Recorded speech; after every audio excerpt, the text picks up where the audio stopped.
Hi, I'm Bethany from Boundless LLC, myofascial release and physical therapy. I'm joining you today, as promised, to introduce some ideas of self-care. And today, this being my first live video, I'm coming to you with a pretty good degree of stage fright, which is kind of surprising because I sing solos and I play some instruments and I can do all that without feeling too bad, but this is just about shutting me down. But what an excellent opportunity to talk about breathing, because really a lot of us right now are feeling pretty shut down out of our normal routines, pretty shut down from fear at times. And I don't know about you, but when I have had these time periods of feeling fear, I start to tighten up here over my heart in the area of my chest. And that tightness starts to make me feel like I can't breathe. And I can, I can test it, I can breathe. But that feeling comes from that anxiety that I think all of us are subject to right now. So this is a really great time to talk about breathing and how can we do some breathing that helps us to settle.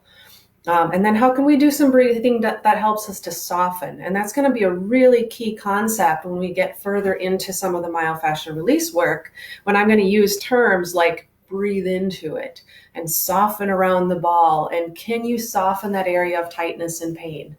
So we're just going to touch on a few of those things. So first of all, when you're in the middle of fear, if somebody says, take a deep breath or just breathe, that may not actually feel real possible to do in a moment of panic. What actually makes us sometimes feel short of breath isn't always a lack of oxygen. Sometimes it is too much carbon dioxide. When we're feeling frightened, we tend to breathe shallow and short. And shallow and short breath is going to give us quite a bit of quick oxygen, but it's not going to give us the time to expel that carbon dioxide that needs to leave our lungs in order for us to get a good breath of fresh air in. And those carbon dioxide levels that start to develop in your body will actually create a panic response, which is why hyperventilation is oftentimes associated with panic. It's because people don't exhale that carbon dioxide. So when I'm feeling a little bit nervous, which I still am here, some of the tricks I will utilize just to get that first bit of settling is a pursed lip breathing. This comes from working with people with respiratory problems. The pursed lip breathing makes you have to work a little bit harder to exhale. Therefore, you exhale more air, get rid of more of that carbon dioxide. So we might start a little breathing when we're feeling nervous by doing some of this.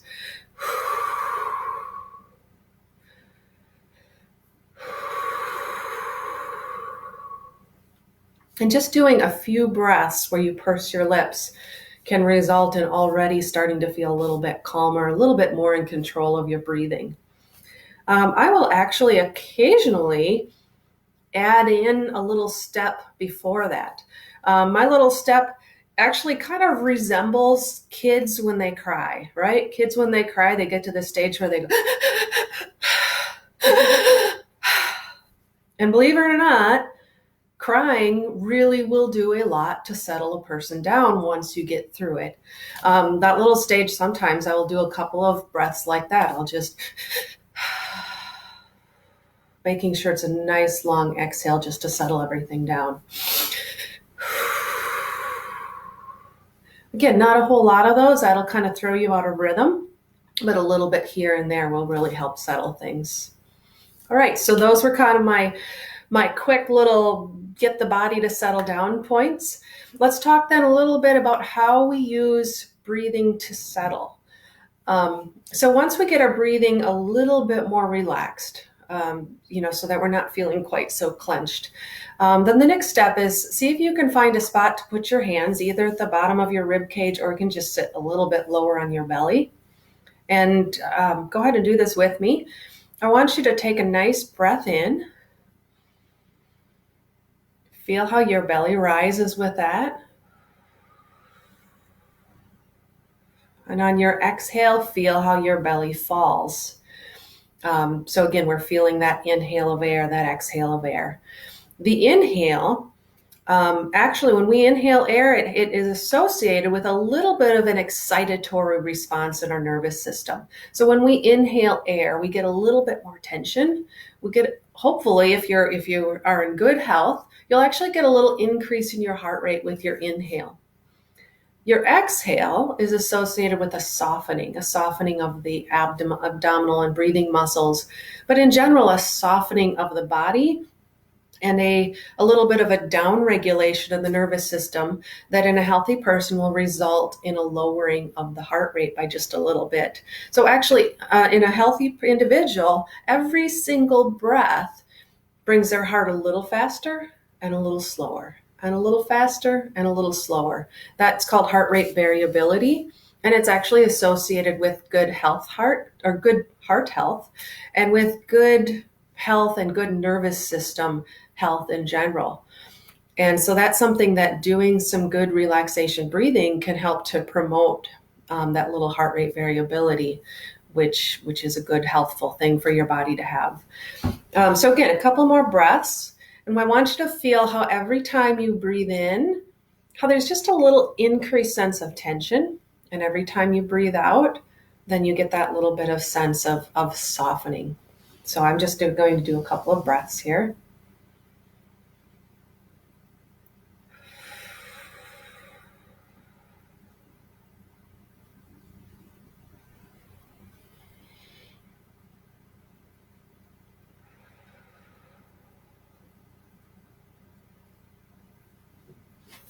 So if you were doing this at home, you'd actually want to spend about 5 minutes just spending that time breathing in, breathing out, feeling how you feel softer during that exhale.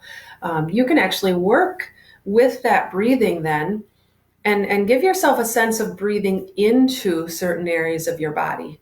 That's a little bit of a visualization because obviously we only breathe air into our lungs. But as our lungs fill, we create a little bit of a fluid wave into the tissues of the body, and we create a little bit of tension in our body. So I want you to think just for a couple breaths. We're going to experiment in how you can get this sense of that air being directed into certain areas of your body. So let's start with your pelvis. You can't see mine here where I'm sitting, but think about your pelvis on the chair where you're sitting. So as you breathe in, I want you to feel as if your air goes all the way down into your pelvis.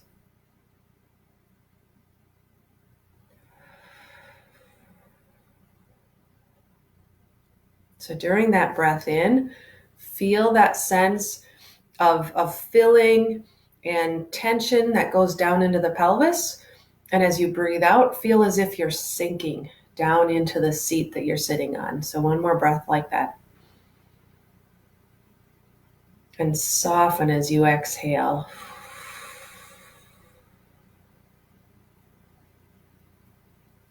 You can extend that visualization all the way down into your legs and get that same sense of softening during your exhale. Or the other direction we can do is let's think about that air creating a tension into the rib cage. And then I want you to feel how that rib cage softens during the exhale. So let's try that one.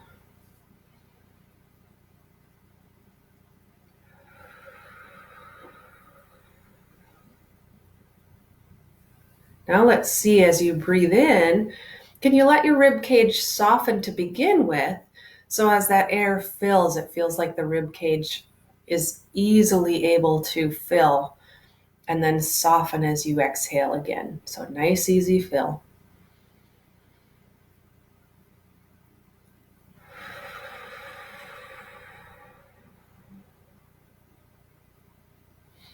So our next challenge here is, can you get a sense of filling up into your shoulders as you breathe?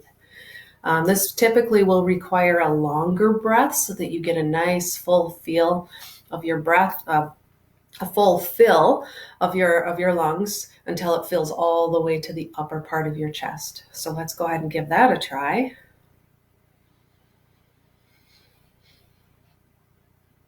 And soften as you exhale.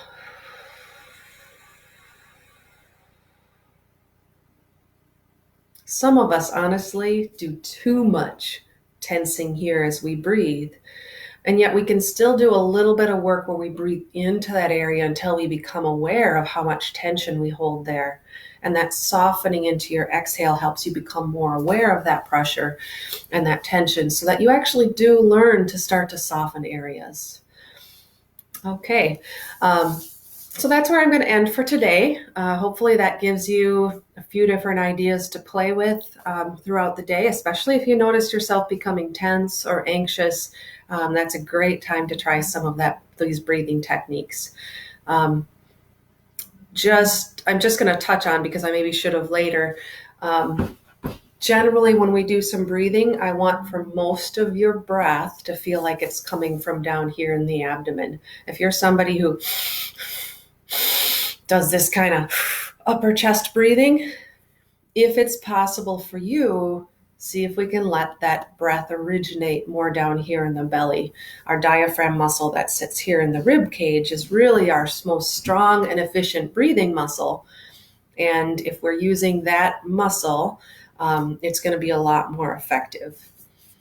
All right, so I'm going to end up with things there. I'll be back tomorrow. I think I might be working on hip flexors, because my hip flexors are kind of demanding some attention. So you might as well enjoy some things as I get myself carrying.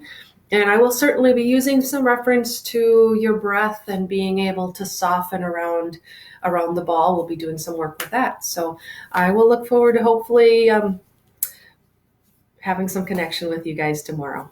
Have a great day. Bye.